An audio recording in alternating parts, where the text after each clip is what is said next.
Good day, everyone, and welcome back to Danish News Daily.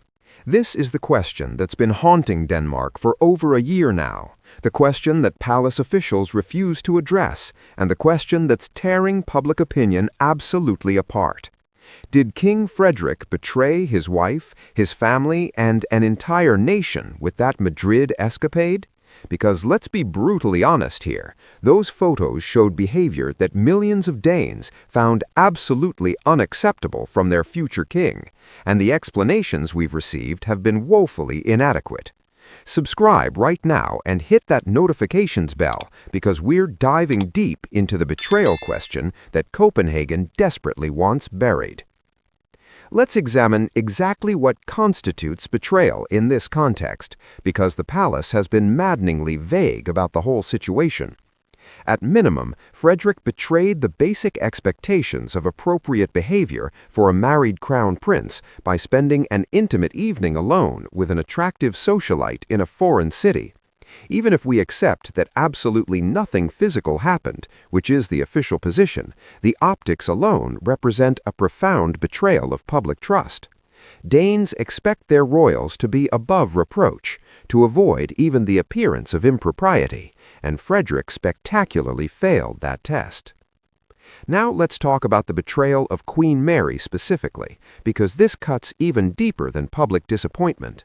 Mary has dedicated over 20 years to Denmark, learning the language, mastering royal duties, raising 4 children in the public eye, and becoming genuinely beloved by Danish citizens.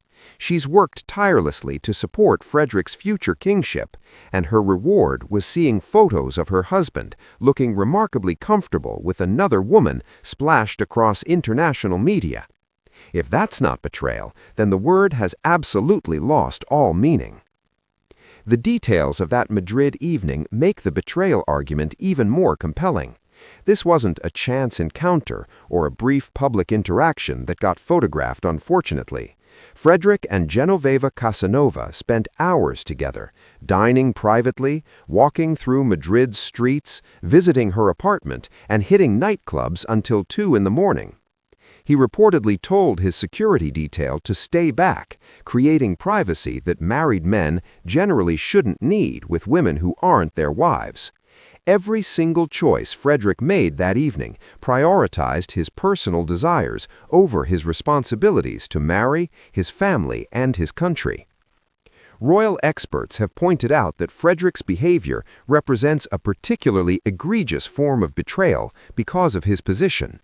Regular people can make relationship mistakes privately, but crown princes and kings operate under entirely different rules precisely because their behavior reflects on the institution and the nation. When Frederik decided to spend that evening with Genoveva, he wasn't just potentially betraying Mary, he was betraying every Danish citizen who trusts the monarchy to uphold certain standards. That's millions of people whose faith in their royal family got shaken because one man couldn't exercise basic judgment. Here's where the betrayal conversation gets uncomfortable for palace defenders. The official response has been essentially, "Nothing happened, move along," which feels insultingly dismissive to anyone with functioning eyes who's seen those photographs. The body language, the intimacy, the hours spent together, all of it screams inappropriate relationship, yet we're expected to believe it was all perfectly innocent.